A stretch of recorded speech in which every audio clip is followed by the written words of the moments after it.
session in our third and last day of this annual conference. I hope you enjoyed the last 2 days and today's plenary session. I know how this conference gathers the best of the region minds, and I hope that we continue on this session and we build on this. We have 3 interesting papers. They are different, but we can say that they are interconnected in a way. And we will start with the paper on local state capacity and economic development of regions. Let me just first outline the schedule that we will follow. We will allocate 15 minutes for each of the papers. Then 20 minutes for me to comment and provide some suggestions, if you allow me. And then we leave the remaining time for the floor to raise questions, and 10 minutes for the presenters to respond to these questions briefly.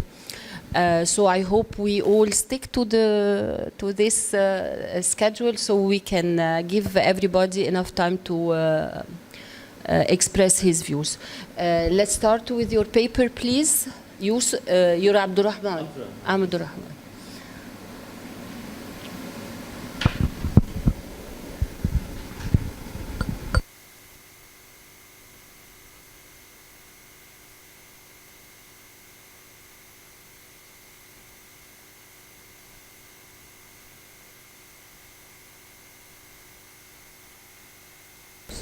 So I think it's going to pick up my voice. Huh? No? Okay. Do you want me to help you with changing the slides? No, I think I will be okay. Thank you. So thank you very much to the organizers for having our paper here. I also would like to especially thank you for being here physically, preferring this session over the pyramids. So I appreciate your comments in the following minutes. So here is briefly my outline. I'm going to give you the motivation of the paper, followed by the context of this study. We'll briefly talk about conceptual framework. Data and empirical specification is going to be followed by the results, and a brief conclusion is going to be the end. So there are 2 very related questions in this paper that we are trying to address. The first one is what role local governance plays in economic development, and whether if we were to increase the state capacity for local governments, and if we were to increase decentralizations, what type of an impact is this going to have on those regions?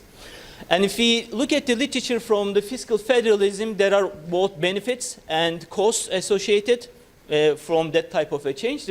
In terms of the benefits, this may lead to better match of local preferences in public good provision. You may provide these public goods much better, and you may also be able to internalize the costs by local taxation. But there may also be some deadweight loss. Therefore, the net effect on economic development is not very clear. It's an empirical question.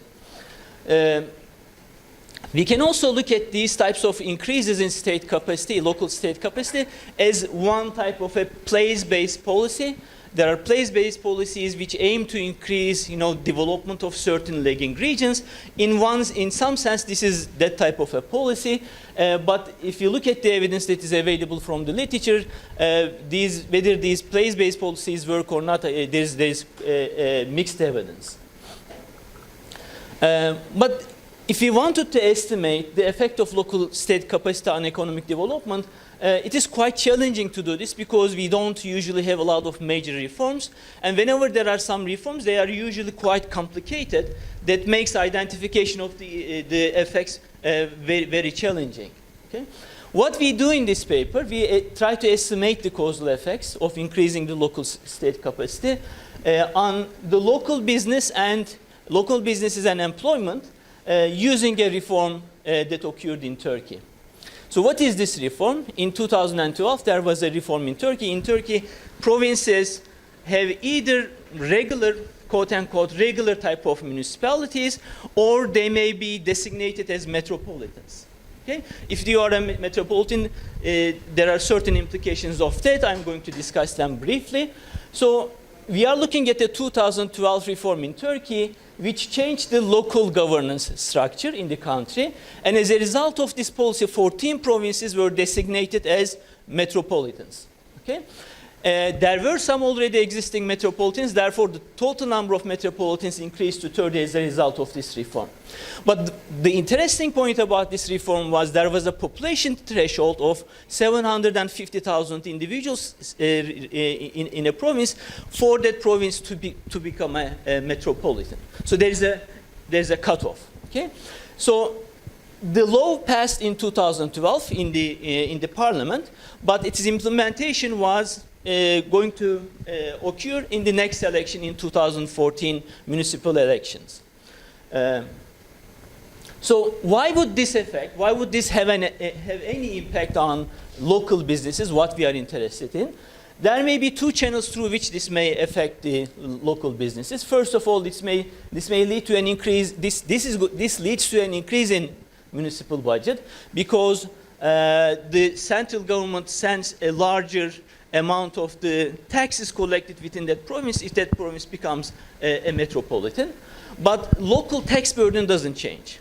And the taxation in that province doesn't change, but that province starts getting more money. So as a result of this government spending, there you may expect an effect on the businesses. The second one is the role of the central government is reduced as a result of this policy. The oversight and monitoring of the lower level county municipalities are shifted to the metropolitan. So the metropolitan becomes, has more powers. And also they take on the responsibility of investments and services in their provinces, whereas before it was the central government that was making such decisions. Okay?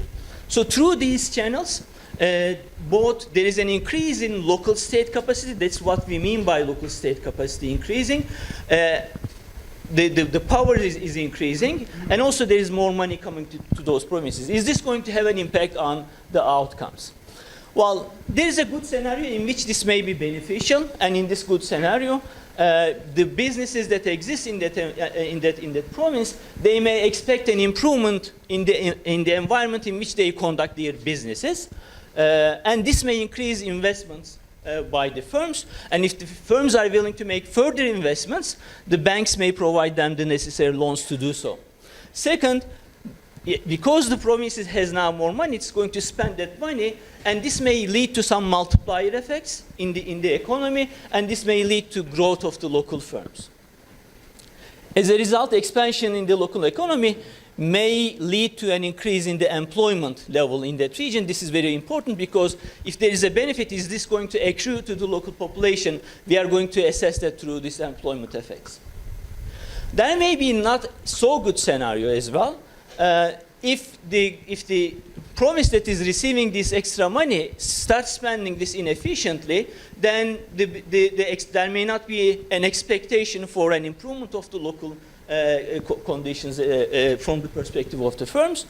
And even more so, the provinces may decide to, for example, make its purchases from other provinces. In that case, they may crowd out the local firms, and this may actually hurt them. So in that kind of a scenario, there may not be any expansion in local economy and no employment growth. So we don't know in which direction this is going to go. So what we do in this paper, we look at the effects of the reform, but distinguishing between the period over which it was announced but not implemented yet, and then over the period of implementation, 2 periods. And outcomes are changes in credit market outcomes and the performance of the local firms. There are 2 related literatures that this paper speaks to. The first one is about the state capacity and economic development. In that literature, it is the national state capacity. In fact, they look at various indicators of state capacity. For example, in this paper, they use post office availabilities as a measure of state capacity and how it affects long-term development. And there's a literature on place-based policies that looks at a variety of policies that aims to improve the local economic conditions of the lagging economic regions through various means like giving some tax breaks, etc., etc. Okay? So what type of data that we use in this analysis? There are different layers of data that we use. First of all, for the effects of the metropolitan designation on the local and government spending at the province level, we use data from Ministry of Treasury and Finance. For the effects on credit outcomes and employment, we use bank firm level administrative credit registry data. This is at the full population data that is available in Turkey on incorporated firms. And we also use firm level administrative balance sheet data. So this data will tell us about the story about the loans, what is happening to the loans that is demanded by the firms and that is given by the banks. And this is going to tell us about what's happening in terms of employment, sales, and we will also have a small section that looks at total factor productivity. So basically we use a difference in difference estimation strategy here.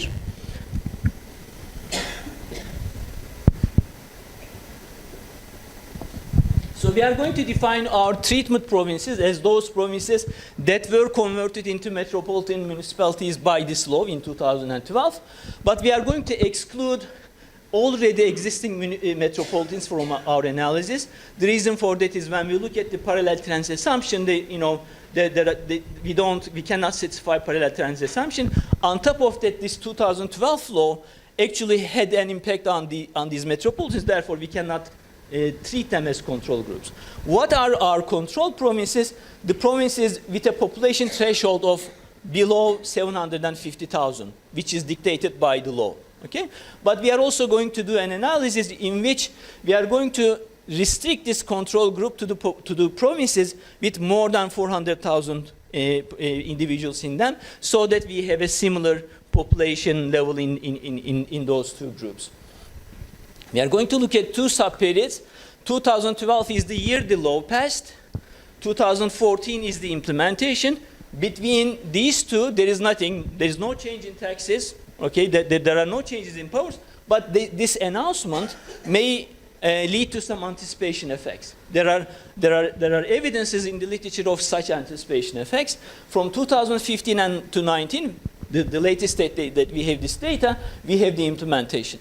We will also do an event study analysis in which we are going to look at the effect of this reform before its implementation and after its implementation, so that we can check both parallel trends assumption and also how the effects evolve over time. I'm not going to spend a lot of time on these specifications. It is definitive, but for example, in this promise level outcomes, we are looking at, this is a dummy variable which indicates that a promise is treated, and the data is coming from 2012 to 2014 period. So this is going to include the anticipation effects. And this is a dummy that indicates that the promise is treated, but the data is coming from 2015 to 19. Therefore, these are the implementation.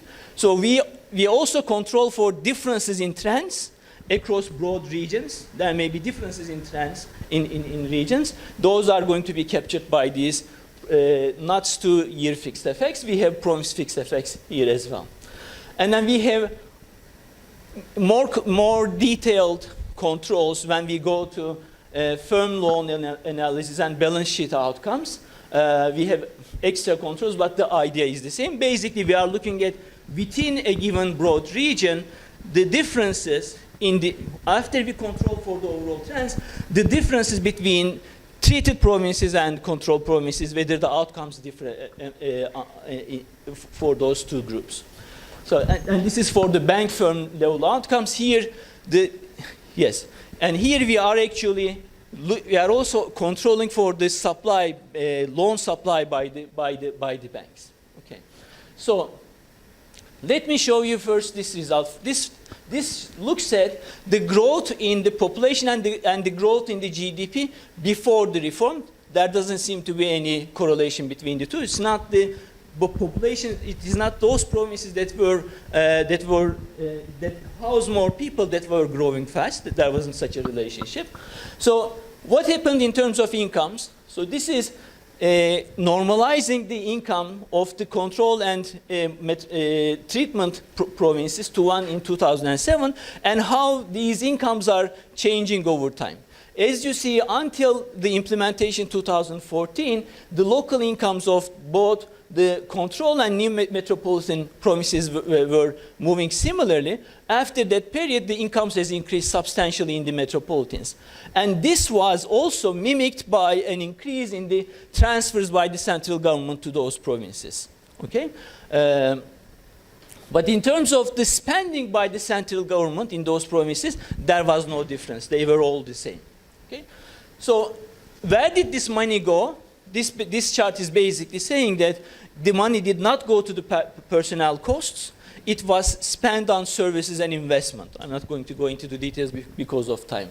So in the interest of time, I'm only going to show you the event study analysis. This is looking at what happened to the different types of loans based on their maturity. Short-term loans are loans with less than 1 year maturity. Medium-term loans are 1 to 3 years. And long-term loans are more than 3 years. And what you see here is before the implementation, there were no differences between control and treatment provinces in terms of short-term, medium, and long-term loans. But after the implementation of this policy, the long-term loans has increased in these provinces, and there was a small effect also on the medium-term loans. We split this analysis looking at the loans that are issued by the private banks and state banks, and we show that it is actually mostly driven by loans that are made by the private banks. So it's not that state banks are pouring money into these provinces. Actually, the private banks are extending the loans to the firms. But there is no change in the number of firms that are actually receiving such loans. So it is the firms that already had some relationships with banks that are increasing their loan demand, and in particular for the long-term loan demand. Okay? In terms of employment outcomes, these are my employment outcomes. We first see that employment and sales outcomes. In terms of sales, we see that there is an increase in sales after 2014 in these regions. So I'm going to finish in a second. This is my... And in terms of employment, you also see increases in the employment levels after in these treated provinces following the reform. Okay? But there is no change in total factor productivity. We then split this analysis, look at manufacturing firms and the services firms, and we show that the employment gains are actually due to the manufacturing firms. Why is this important? It could be that the employment gains are occurring mostly in the service firms. The municipality is spending a lot of money to buy services. As a result, the employment in those firms are increasing. That's not the case. What we find is that it is the manufacturing firms where the employment is increasing, and this is the tradable sector, which is signaling that these firms are expecting some growth of these provinces, development of these provinces. As a result, they are actually increasing their investments. So, summary, we find some anticipation effects between 2012 and 14, and we see that these effects become even larger after the implementation of the reform.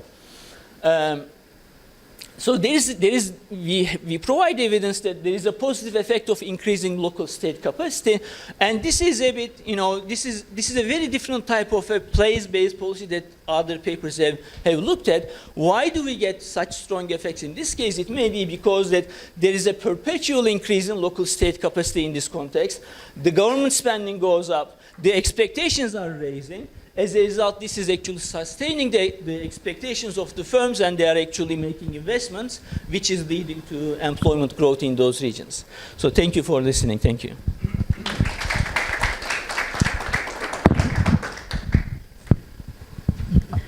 Thank you for making the presentation almost in the allocated time for you, because actually this is one of the papers that has very intense work. They conducted 2 different methodologies at different levels, and I appreciate very much the work that has been done, although I have comments, but we will go for the following paper. I don't know whether it's the one on informal sector. Okay, so this is Sara. Before we start, we go with your paper. Can you introduce yourself, your colleagues, where you're coming from? Because we didn't. Yes. So my name is Abdurrahman Aydemir. I'm at Sabancı University. My colleagues are Yusuf, Emre, Akgunduz from Sabancı University as well, and the two other colleagues are from the Central Bank of Republic of Turkey. Sorry for. That's why you got access to the data. It was helpful. Introduce Yes, yourself. of course. Start and you have 15 minutes. Thank you. Okay. Hello, everyone. Thank you so much for your presence here today. My name is Sara Zouiri. I'm a PhD candidate at the University of Mohammed V in Rabat, from Morocco. Well, today I'm presenting my paper on informal sector competition and labor productivity in Africa, evidence from firm-level data. This paper is a section of my thesis about informality, economic performance, and income distribution. In fact, this work is motivated by the debate on structural transformation, development process, and productivity growth that's often in African countries, that often highlights the role of informal sector. So my presentation will be as follows. It will be four main points. The first one, it's an overview on informality, competition, and productivity growth. Then I will focus on formal sector in Africa in relation with informal competition. Then briefly I will present the data and the methodology used, and then we will discuss the results and the main policy implications. While many factors such as market regulation and access to finance have been assessed and examined as the main determinant of productivity growth, studies have shown that informality also can affect productivity and affect allocations of resources, which harm the productivity growth, either at the global level or for formal enterprises. So many studies have focused on this issue at the macro level, but little attention has been emphasized on the competition between formal enterprises and informal ones. And the effect or the relationship between those two sectors, informal enterprises and formal ones, and the competition is explained by two main effects: the competition evasion effect and the Champeterian effect. The first one leads formal firms to adopt differentiation strategies and innovative ones, so they can limit they can outperform their informal competitors, so they have a positive effect on their productivity. But on the other side, the Champeterian effect, it reduces the profitability of formal firms, and they can't have this margins to invest in innovative products and differentiation their productivity. So this competition harms their performances, and even they lead to withdraw them from the market. And according to empirical studies, the relation between informal competition and formal firm productivity remains complex, context dependent, and the impact is not conclusive. So we have studies that show that we have a positive impact of this informal competition on formal performances, either on productivity growth or employment or sales. And other studies find that this competition affects negatively the formal sectors, and others they find that this relation is insignificant. So if we see from the global, the macro variables, we see here that at the bivariate analysis between labor productivity and informal sector, the countries with high level of informal sector, they have low labor productivity, and it's illustrated in both at the global level for more than 150 countries, and for African region. And if we focus on data on Africa, we see that we have this high level, this high share of informal size of the share of informal sector in GDP. It's the highest in the all world, and we have it. It's higher than the average. We have the self-employment also is very high. We have the labor productivity. It's the lowest one in the country in the world. Sorry, and if we see for the firms that declaring that they have this obstacle, this informal competition as obstacle, we have that more than half of the formal sector enterprises declare that they have this competition, and a severe one. It's not just the declaration, but they see that this competition constitutes a severe obstacle for the development of their enterprises. Also, if we see for the evolution of the share of informality in GDP and labor productivity, we see that over 25 years, we have this reduction of the share of informal sector, and we have an improvement in labor productivity. So from the other side, if we see the formal sector, and based on World Bank enterprise surveys, we see that it reveals that we have in African countries, we have a very fragile and vulnerable formal sector.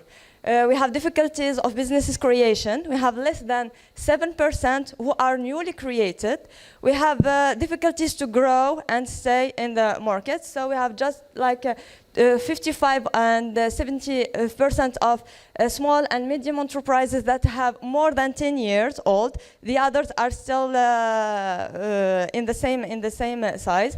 We have lack of international and competitiveness at the international level, and we have a low level of human capital, which is accumulated in the small and medium-sized firms.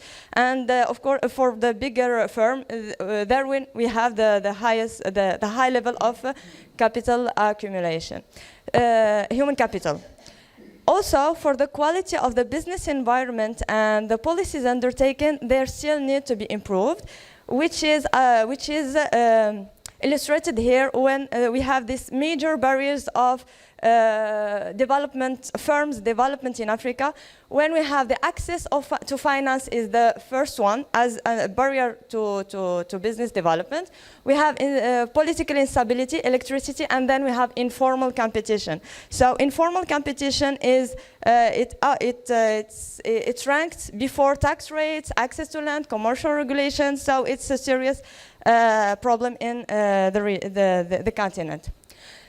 And if we go for comparing the firms, those with informal competition and those without, for all individual variables, age, size, they export or not, and the constitution of their capital, foreign enterprises or not, for all individual characteristics, the average labor productivity of firms without informal competition is higher than that of firms with this competition, suffering from the informal competition. But at the sectoral level, this relationship is not necessarily negative and may depend on several factors, among which production technology, the investment in the sector, the product produced, are they sophisticated or not? So these are maybe the key determinants of this result. But at the aggregate level, the distribution of labor productivity indicates the existence of a productivity gap between the two categories of firms. So our question is, what is the effect of the informal competition on labor productivity of formal firms? So for the firm level data, we use the World Bank Enterprise Survey for nearly 28,000 non-agricultural formal firms of 36 African countries. It includes the North African countries, Morocco, Tunisia, Algeria, and for the years of survey, they are conducted between 2009 and 2019. And for macroeconomic variables that we introduced in our model, they came from various sources, World GI, ILO, UNDP, and for the informal sector, the estimates It's from Medina and Schneider, 2018. So the approach, the empirical approach, we use the two-step methodology. So first, we estimate a proxy for informal competition, because in the survey we have this declaration of the top manager of his perception of the competition, the informal competition, and then he has this if this competition is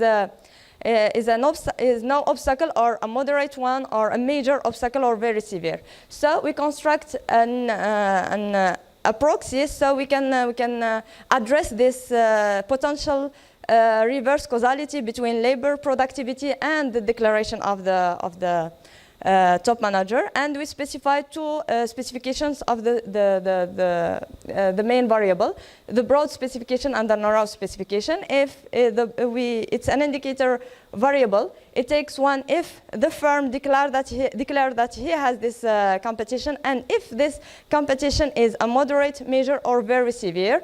And the narrow one is just if this firm has this competition and the impact is either major or very severe. After estimating this proxy, we used it in the second model, which is the model to estimate the effect of the informal competition and labor productivity. For the informal competition, we take the one predicted by the model, and we take the threshold is the probability of facing this competition is higher than 75%. And we controlled for individual characteristic and macro variables. So the main results, this one is for the construction of a proxy of informal competition, the main explanatory variable. And we see that for our model, the increase in constraints related to business environments has this effect on the probability of having the informal competition. So, and the classification rate between the two specifications, the narrow specification gave us the higher rate of corrected classification rate. It's nearly 75%. So we use the narrow specification to implement, we implement it in the second model. So here we have the relation between informal competition and labor productivity in four models. The first one is just the labor productivity and informal competition with no fixed effect of the country. The second one, we introduce the country fixed effect. Then we introduce the individual characteristic of the firms. Then the fourth model is the complete one. It's the informal competition and the whole set of variables, the vector of the individual characteristics, and for macroeconomic variables. The relation here in terms of productivity gap, we have in the first model, we have that the productivity gap is estimated of 28% in disadvantage of firms facing informal competition. And controlling for fixed effects and firm-specific variables, and with macroeconomic variables for model 14, this gap reduces to 15%, and it's shown that those variables have a significant impact on productivity of labor productivity of formal firms. The robustness check of the model, we substitute the explanatory variable, the proxy that we constructed by informal competition as it is declared by the top manager, and the informal share, the size of informality in the country. So both models gave us the same patterns of results, and they gave us that, for example, for the informal share of the GDP, an increase in informal sector share in GDP by 1%, is associated with a decrease of 3% of labor productivity of formal firms. Okay, sorry. For the conclusion, we find that the quality of the business environment has this effect on either competition, facing the informal competition, and on labor productivity. Informal competition is found to has a significant impact on labor productivity of formal firms, and the economic context and the size of the firm largely determines the magnitude of the effect of informal sector. And the explanatory power of the other variables introduced reveals that we have a lot of elements that interact in this effect and requires interventions in many aspects. So improving, just a wrap up for this result, so improving the business environment can have two effects. One of reducing the informality exposure, informality competition exposure of the formal firms, and this effect on informal firms to integrate to formal ones, to formal sector. And as we said, the access to finance is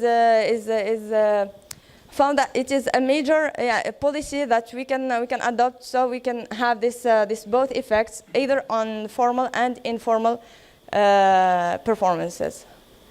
Here are just some ideas about what we had from the model. So if we can disaggregate for firm size, and we see the variables that can interact with informality for by size or by sector, it will be a great, good lead extension, and to understand more this effect on informal competition on labor productivity of formal firms and labor productivity overall. Thank you so much for your presentation. Thank you, Sara. And now this is the turn of the last paper. It's on a special analysis of MENA economic convergence by Marouane Alaya. So can you introduce yourself, please? Can you have the mic, please? I trust my voice parts. No, but Yeah, okay. My name is Marouane Alaya. I'm assistant professor at Sfax University. So today, I'm looking. Okay, this study is about economic convergence by adopting a new approach, which is spatial econometrics. First, let's start with basic definition of economic convergence, which is the convergence of countries in terms of per capita output.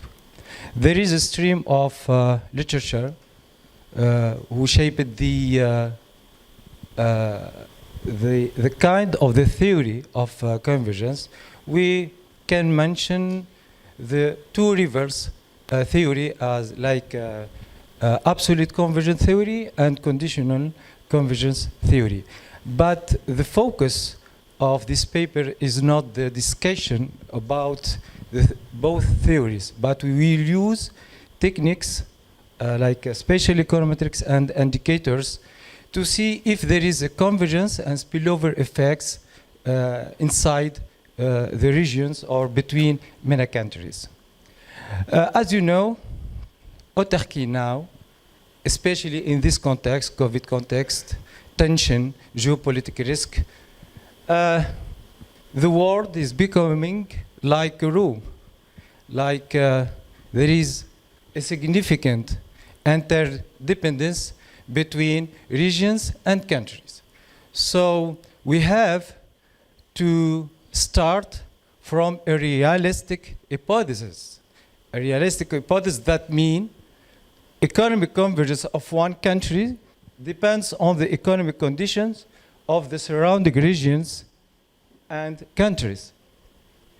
Just to mention that most empirical studies are treating the subject in atomistic way, which is totally wrong, I think, because it will impact the results of econometric regressions. So this study aims to explore the economic convergence in MENA region by adopting a spatial approach, find the suitable spatial model, which is very tricky, but very interesting also, to specify the nature of spatial dependence in MENA region. And I will be describe the concept of spatial dependence later. Check the presence of spillovers, which is the main object of this paper. Evaluate their intensity and detect their channels of transmission. So, we don't know if this spatial dependence or interaction exists or not, but we can prove it. We can prove it by a picture. For example, I'm a photographer, by the way, landscape photography. I like colors. I like observing. And I think when we observe, we learn. We meditate, we learn. And when we learn, we can go to the details and we can develop the hypothesis. This is what I have done with this map. When we can see the, I zoom out. How we can zoom out? Okay, no problem. So this is a map describing the GDP per capita growth in the world. As we can see, there are three main colors, blue and red. And there is for example, we have generally the same dominant colors in specific regions, except in Africa. So here, we can postulate for like a relationship or spillover or positive correlation between these countries. So there is an interaction. Why is red? And here, for example, why there is a kind of multi-colors? Maybe there is negative correlation between them. Here, North America. For the GCC, for example, blue, except Iraq. And North Africa, there is a disparity between the colors. I try to understand this map, this panoramic view.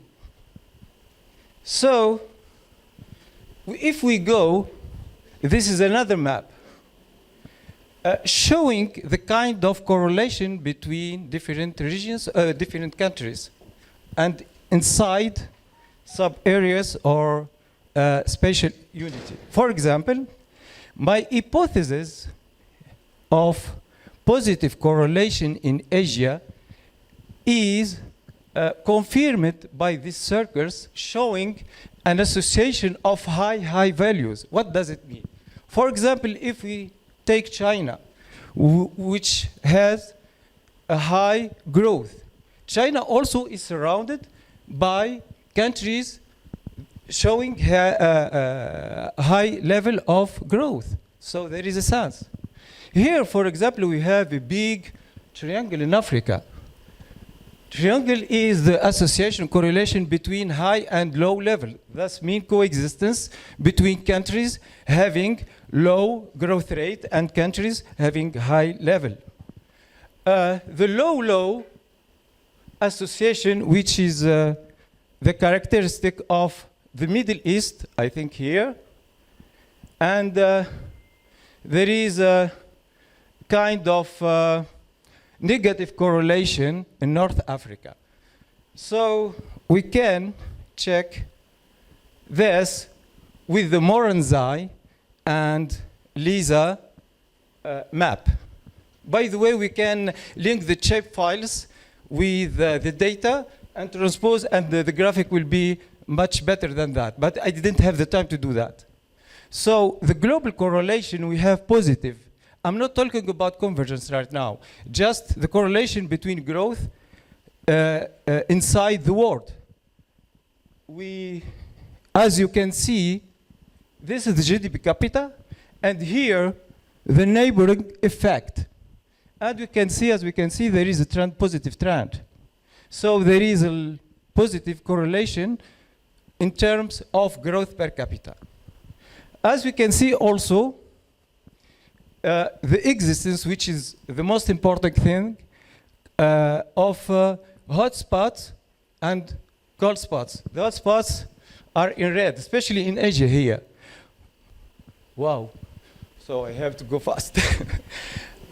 Which here indicate the nature of the spatial correlation, positive correlation. What does it mean? High association, that means countries, they have similar values but higher than the level of the average. Cold spot, also the same thing but in low logic. Sorry. Oh. For now, let's go and talking about convergence. As we can see, for example, for Europe, there is a trend. But in MENA countries, there is an alternation of up and down, divergence and convergence. There is no real picture. So even if generally when we talk about convergence, we have the idea of global convergence. But there is sub-areas, they converge together. This is what I have done to prove if there is collapse of convergence by using time varying factor. The idea, the results, to be or not to be, of course, that many countries, they belong to different clubs. The outliers, Yemen and Qatar, which they are standing alone. I can show also the outliers on the map also. So to make the mismatch with the map and to see, and we can also test the probability of moving from clubs to clubs also. But this is not the aim of our study. We start by solo Koblas function, and we run the model. Yeah. Before running the regression, we have to describe or to parameterize the word, the proximity. What is the definition of neighbors? So we have a lot of choices of when we select the weight matrix. Matrix based on economic distance, political distance, geographic distance. There is a little bit problem when we talk about weight matrix because it's selected ad hoc. But I have chosen many matrix, but after I selected the best results. This is the most important thing, I think, is to choose the right model for the right spatial correlation. Just I have to define what is spatial correlation. There is two kinds of spatial correlation.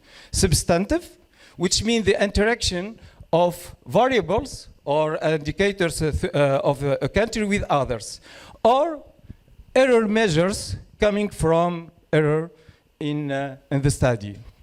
So here, we can start, it depends on your approach. You can start by OLS, which is unable to detect the spillover effects because by hypothesis, they postulate that observation of individual countries are independent. Or we can start by the general model and go through constrained or nested models, depends on what you are looking for. In our study, I'm looking for the interaction or here the spillovers or geographic impact or neighbor effect. Here, for example, the row, which capture the neighbor effect. So through how we can do that, it's a little bit complicated. Through the tests, we run some tests like Moranzai, but Moranzai is not efficient and reliable because we don't have an idea about the kind of spatial correlation or spatial dependence, if it's substantive or error dependence and so on. So after we can go with the other tests to see the kind of, and the regression to see the kind of spatial dependence. So we have a lot of, I will skip that, a lot of tests to select the appropriate model or the suitable model according to what I'm looking for. So I have chosen the SAC model, which is a mixed model including geographical interaction and error measures. So I will focus just on the geographic interaction, or the main purpose of this work. Here the row is geography, or the neighbor effects. So we find that the neighbor effects is increase the divergence or disparity between countries. We have chosen we selected, we cannot see that. We made the regression of 3 models, like SAR, SUM, and SAC models. Now, which is very important to see if there is kind of global externality or local externality. This is what we have found in our study, in our models.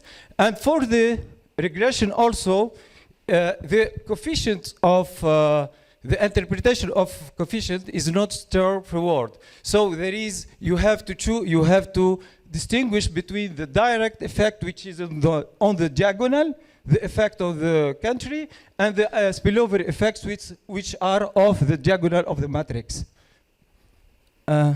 So what we found, we have the indirect effect here, for example, with no spillovers at all for the estimation of SAC models, but just direct effect here.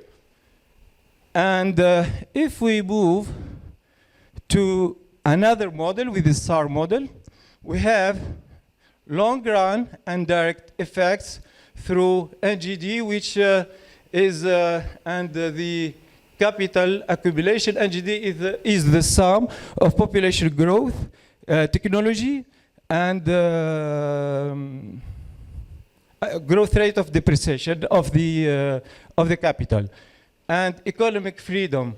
This kind of positive or negative spillovers coming from the other countries. We can choose also, we can, if we suppose that there is a time dependence of the concept of convergence, we add for the model 1 a time lag, for the model 2 spatial lag, and for the model 3 both of them. What we can find,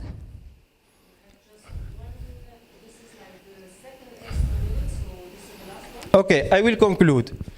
The estimation results show that most MENA countries are falling into a divergence trap due to feedback effect or loop effect. So a feedback loop effect with the region act in favor or more growth disparity, leading MENA countries to head to different convergence clubs instead of clustering together. Everyone has his own path or pace. It seems that many countries are following different paths and are lacking the social and economic necessary condition to catch up the gap with each other. From a policy perspective, ignoring and neglecting the spillovers, which are totally free, generated via the convergence process could lead to significant shortfall. The economic convergence would level up the well-being for the whole region by reducing inequalities, poverty, and reinforcing the stability. Economic convergence should not be taken for granted. Actually, it is a long-term dynamic process involving many reforms, and policymakers should be aware about this issue. Thank you very much. Thank you, Marouane. We had 3 interesting papers, and I will start in an opposite sequence. So I start with the paper of Marouane that you must be remembering more than the 2 others. Marouane, as you said, we can... No, stay anywhere you like. So the paper, as you said, have maybe complicated methodology, especially when you had one of the figures and you said one picture is worth more than 1 million words, and so I think the first one can be an example of this statement. But the second one was to me really too complicated to understand.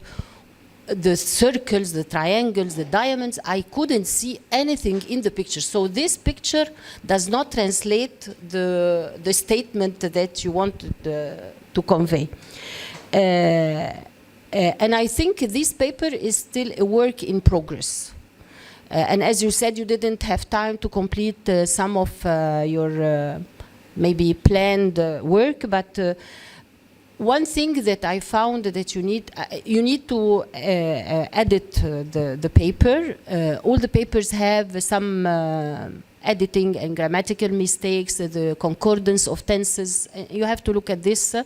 You're all francophone here. You're francophone, so maybe this is the reason. But the introduction is very important. I look first at the introduction to see whether the paper has a good motivation, the methodology, some of the literature review, the main question that you are seeking to answer, and the main results.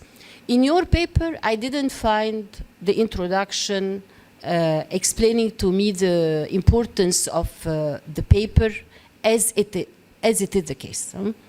And the first thing I noted that you have references that date back to 1993, 1999, and the newest one was 2004. And we are in 2023. So the first question I had, there has no interest, hasn't been any interest in this specific question during this time to, refer to some of the work that has been conducted following this interesting methodology. So you have, I think, to give us some examples of newer references that use this methodology to explain this. And even when you presented the matrix of weights and then the three methodologies, SAR and SAD, you didn't refer to anything. So I was wondering whether, this matrix is your, you made it up, it's your innovation thing, or it's a well-established matrix that you're using. So this can be, I can understand this from the references. You don't have reference, you don't have literature review. So I think this is a piece that is missing in the paper. And that's why you don't have explicitly mentioned what is the value added of this paper. What are you bringing to the literature regarding this body of topics? And I was a bit surprised of these 6 clubs, with Qatar belonging to the club 1, which is like, and I didn't understand what is the meaning of, dividing the MENA region among different, you want to say that there is no convergence, this is what you, but this applies to Africa. If we look at Africa, it has the same problem as MENA region. And these are the 2 most lagging regions in the world. So maybe because they are lagging, they don't have any convergence pattern. Also,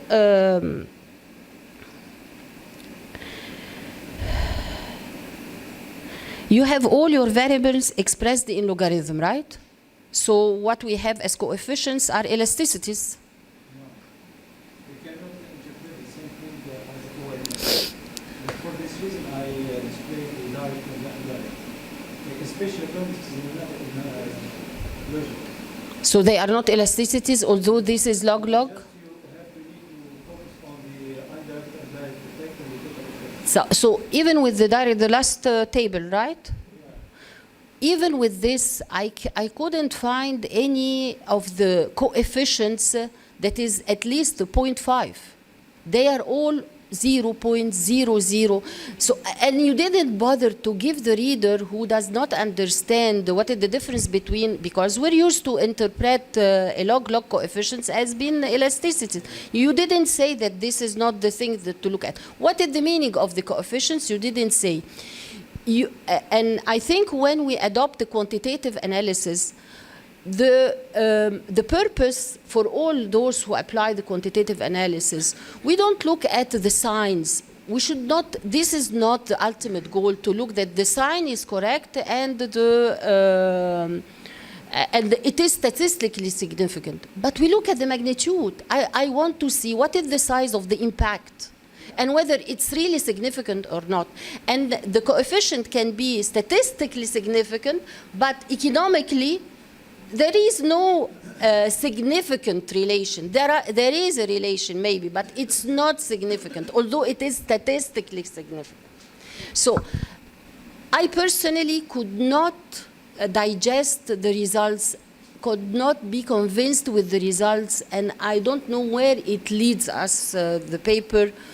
So I would like you to work more on acquainting the reader with the meaning of the estimates and to interpret the results with numbers. You said that yes, as I told you, I couldn't understand the figure, the graph, but I can understand the interpretation when you say that the convergence of this, and you give me the magnitude, and what does it mean to a policymaker? Because you said that the policymaker should be looking at the region and not just on its country. I hope they look at their country, basically, logically, and then we look at the region. But I mean, the convergence idea, I didn't really swallow it easily, and I would like you to write the paper in a more, in an easier way to get it understood. Okay? Because you're adopting, as you said, a complicated methodology I'm not acquainted with. Maybe many of the audience in the room do not know about it. So I would like you to make the paper more readable. Okay? At the end, when there are questions, the second paper. The local state capacity. Let me see where is the formal.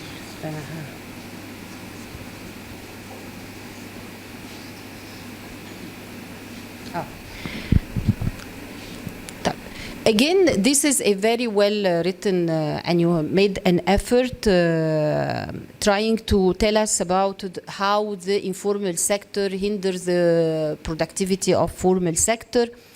And the results, I think, can be better presented. You said that the results reveal a negative and statistically significant relationship between informal sector competition and labor productivity. But you stated at the end of your introduction that the relevance of the study is to quantify the impact. So, I mean, it's not just to tell me that it's significantly, but what is the impact?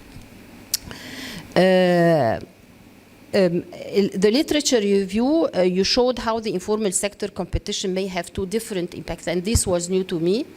Although, of course, when you run the regression, you won't be able to distinguish between the two different, but this means that the literature is not conclusive about the results, and you have to conduct your own studies so as to know about the region that you're interested in. Your section on main facts of formal sector was about informal sector actually, so maybe you need to change the title.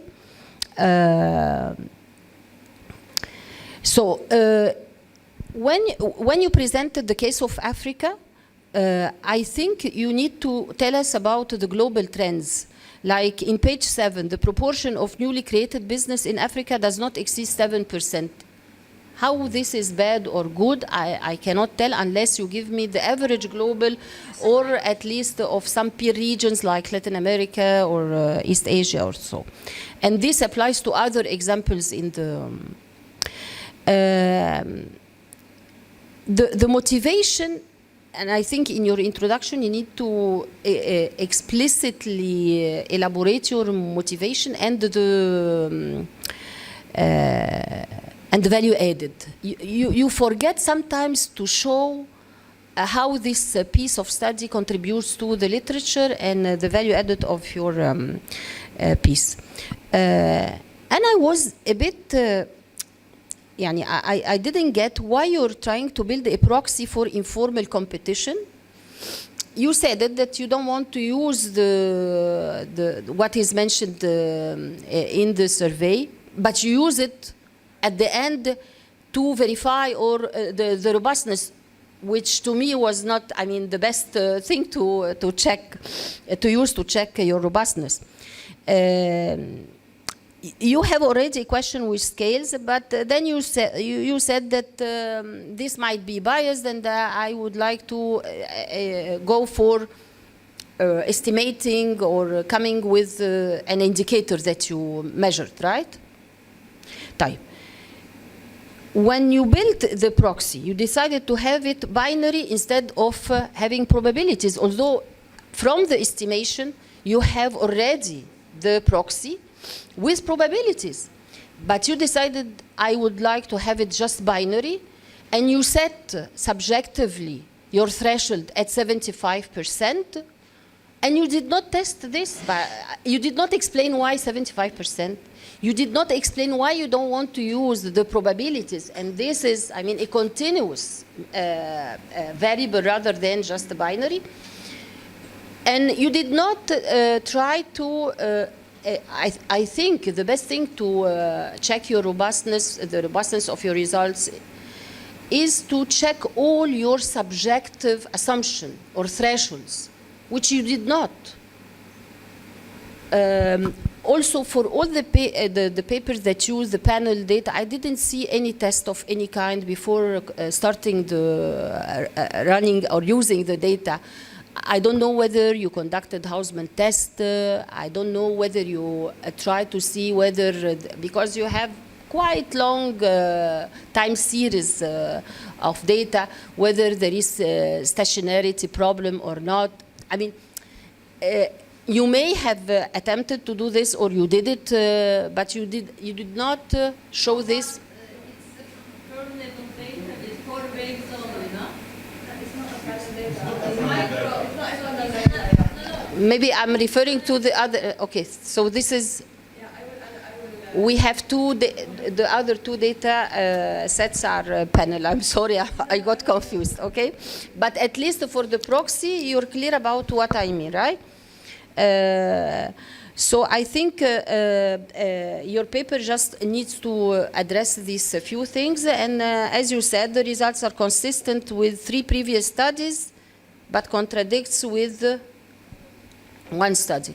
I don't know whether these are all the studies conducted using the same methodology, or there are more. Maybe, you enrich the paper when you find more papers addressing, and it tells us that the question is still burning. Or you may say that you're coming up with a new question, so this is your value added, maybe. But I think you need to enrich the references that you have typed. The last one is one on Turkey, which tells us what happened to the performance of firms in the municipalities that happened to be converted into metropolitan. But the first question I had in mind, actually, Abdurrahman, is just by issuing a law that converts the status of a place, would this just give the place the capacity? And then we assume that this capacity will change the performance of the firms in these places, because the change of the status is subject to the population size. If you have a population of 750,000, then automatically you switch to. It's not automatically, by law, but it doesn't have any other criteria. To tell whether this is really empowering the states. It's increase in the budget by 20%, right? So it's the issue it may be just the increase in the budget. It's not the capacity. And that's why I wanted to have a variable reflecting the capacity in a way or another. And when you had a control group, you chose the control group to be the municipalities that are not metropolitan. But I thought, what if the control group is the other metropolitan municipalities, to see whether there is a change? I mean, the new converted metropolitans, have they reached the same level of the previously metropolitans? No. At the end you will answer all the questions. خلاص احنا بنخلص. طيب. To me, I think this paper is worth to be divided in. If I were you, I would have it in two papers. It's very intense, many calculations.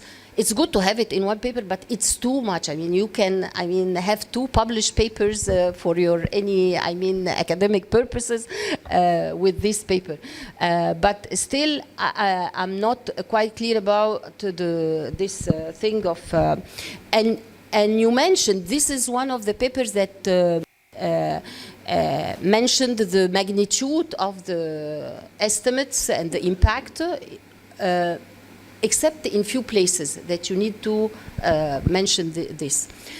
So now we move to the floor. If we have burning questions to any of the papers, please. One.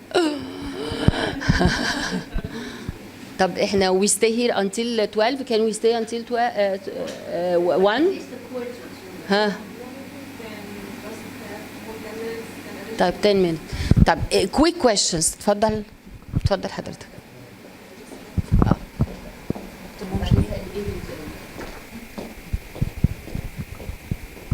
Since I have read the papers, I'm not going to say a lot, but I would like first to congratulate you for the good work. I agree with the comments, but and in particular about this comment regarding the fact that the decision to decentralize or to make those big cities to empower the cities. I mean, they gave them money. So there are two joint decisions. Well, I haven't seen anything that allows to tell what is due to the money and what is due to the empowerment.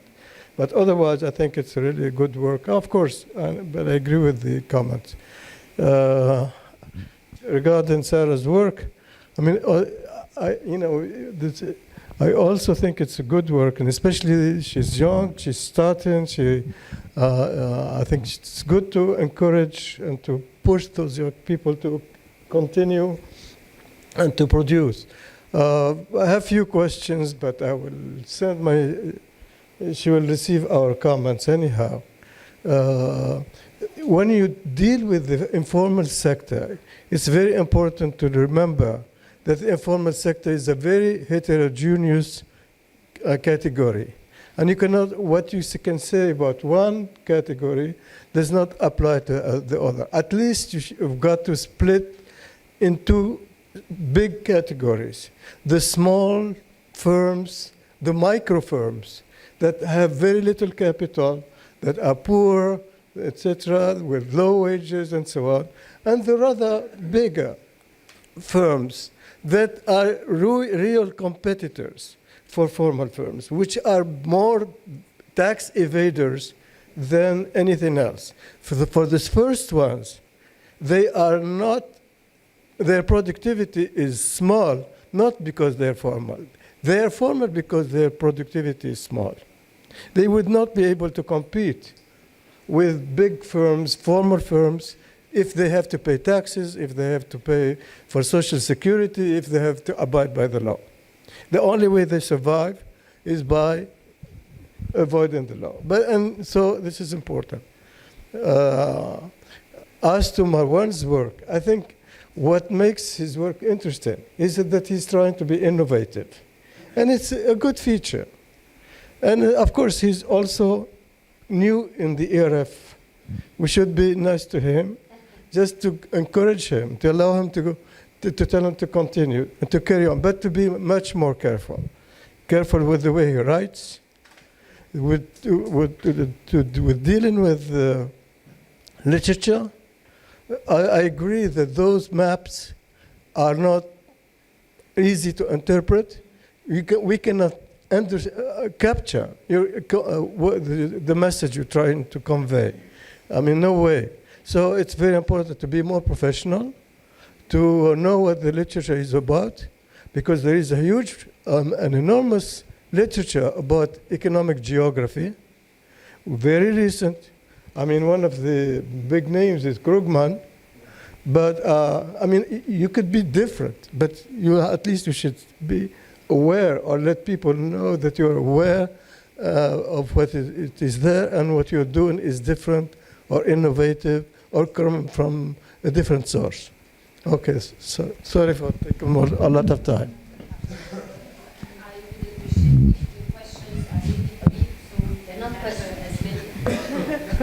Yes, okay. So for Sara's work, yes, thank you very much. Very clear presentation. 2 points. First of all, I think it is very important to contextualize. So your last comment about sectors, you really need to look at sectors, which sectors have the informal sector as a main competitor or not. And then it wasn't clear from your presentation, how does this competition come about? You know, because the informal sector is of lower quality. So is it quality for price, or? So that's one thing. And then I'd like, I don't know if you know, but I'd like to raise your attention of Nisma Ali's work. She also worked on the, yeah, but I think you really need to include sectors to have a really interesting story, you know. I actually have a question for him.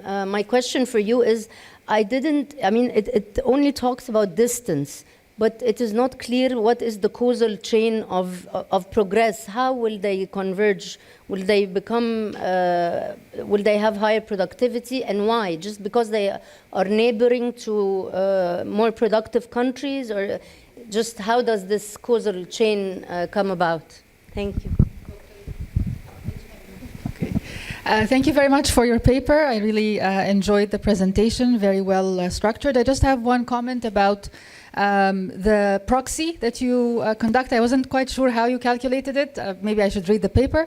But something to keep in mind is that having low access to finance, having a high tax burden, having high social security are also reasons why firms will stay in the informal sector. And so this needs to be addressed. I'm not sure if you address it in the paper, but I just wanted to mention that. I also have a quick comment, and I think it's similar to Amira's, in that what is the channel through which these countries would converge?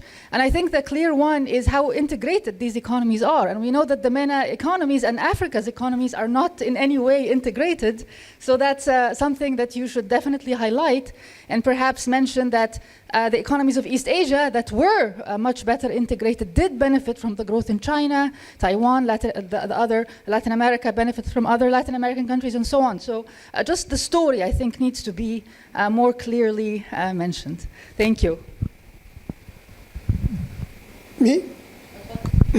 Well, thank you very much. In fact, I have 2 comments in the question, and one of my comments relates to what you just said, and previously to what Dr. Amira said. Of course, there are differences in the informal economy according to size of enterprise, but also according to sectors. Transportation, for instance, is different than commerce, and so this I think needs to be taken into account. But there is something else. I think that the competition will also be affected by demand. The demand for goods and services produced by firms in the informal economy. This is fundamental. Why is there an informal economy? Because many purchasing power does not allow the consumers to go to the products of the modern sector. I think this will need to be taken into account. With regard to the paper by Marouane, exactly why is there divergence in MENA, for instance, or in Africa? Is it because of policies? Or is it because of differential resource endowments? Why exactly? And second, and this relates to what you said, convergence in Northeast Asia and in Europe. In one of them, you have purposeful policies of integration, and in the other region, you don't have such purpose. You don't have an integration scheme in Northeast Asia. So how do you explain this? Excuse me? No, I mean, no, Northeast Asia. I did not say about it. Between the convergence in Northeast Asia and in Europe, despite the existence of an integration scheme here and the non-existence there. That's all. Thank you. So one last comment, please. One after the last. Thank you. Just to be equitable, I have one comment for each of the paper. For Abdurrahman, I don't know if you tried to use RDD approach, regression discontinuity design in fuzzy design, because you have a threshold. It's clearly, you have a way to compare the result between diff in diff and regression discontinuity design, because it's exactly the same. Yes. Like, we cannot actually put all the controls Yes. In the same. It's a fuzzy design. It's a fuzzy design in RDD approach. I think he has to compare the result of that. Okay. For Sara, yeah. Okay, sure.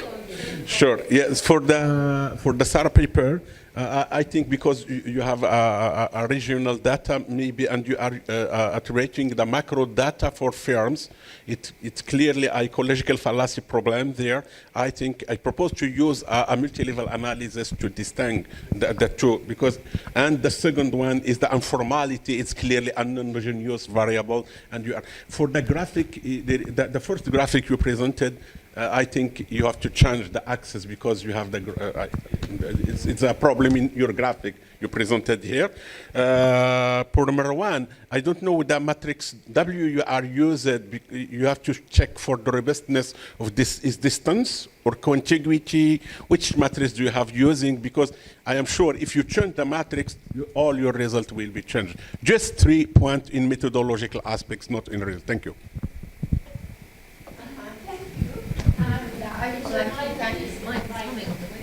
Thank you, and I would like to thank all three presenters for excellent presentation and papers. And for the first one, for Abdurrahman, I'm really curious, what are some of those metropolitan municipalities? What are some of the names? I'm very curious about that. And are they clustered in the east or in the west, or they are all randomly all around Turkey? And also, you mentioned the role of local governments. Could you be more specific? What are the things those local governments can do? Any suggestions? And you said it's the industry that provides the output and the employment. Anything special about that industry? Because in Turkey, industry is not a very big sector as compared to other sectors. And private banks give loans, and nice of those private banks, but what can the government can do, local governments can do? About the second paper, I'm very curious, how is informality, informal sector is defined in your study? You used World Bank Enterprise Survey. Was it defined in the data, or you defined it yourself? And if you did, what criteria did you use to define informal sector? And also, formal firms have the disadvantage of paying taxes and social security, whatnot, but they have the advantage of being recognized and being able to have access to the loans of the banks. And so that they have, of course, the other side, informal, has competitive advantage of not paying those, but they don't have access to the banks. So is there a way to take that into account and to access the, and some disaggregation also? Thank you.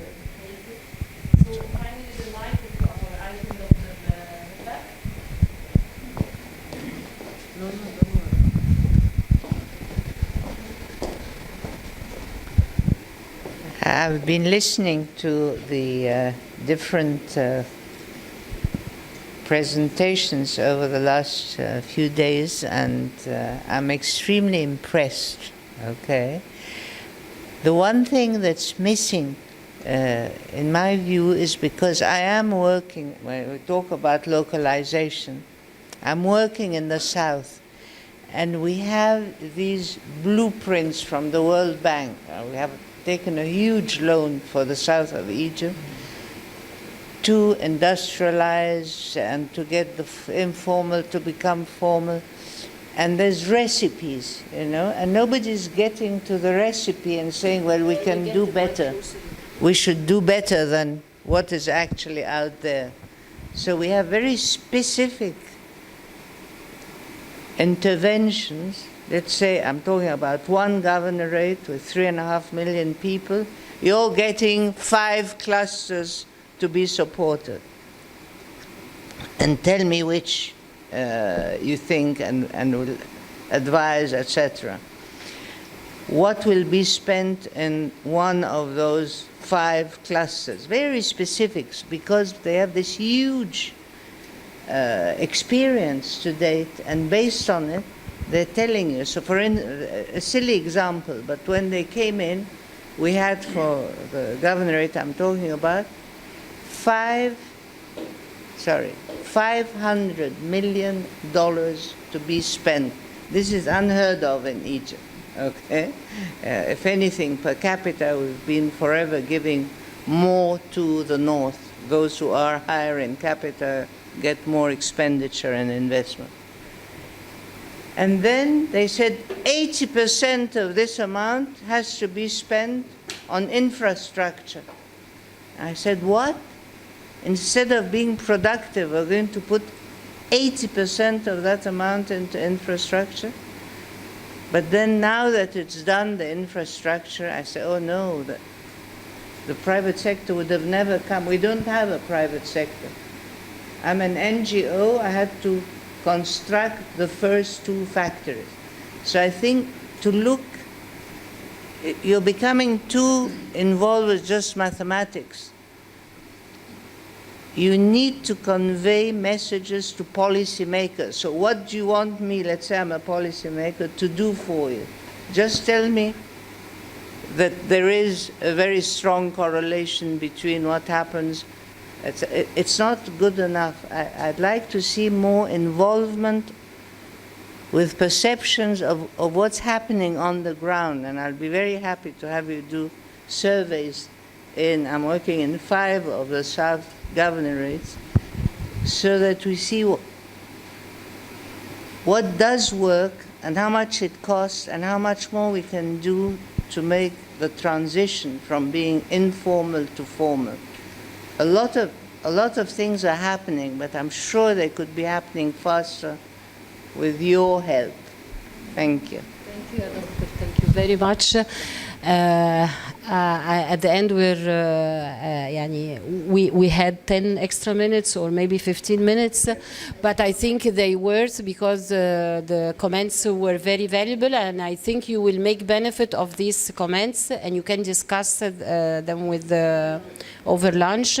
But I personally benefit from reading these 3 papers. I'm happy that we have a young generation that can take the lead. And as you said, we're encouraging them. Providing comments does not mean that we're against them. It's in the opposite. Thank you. And I think both the good presenters and the audience and their engagement make the success of this session. Thank you very much for being here, and see you over the next sessions, inshallah. Thank you.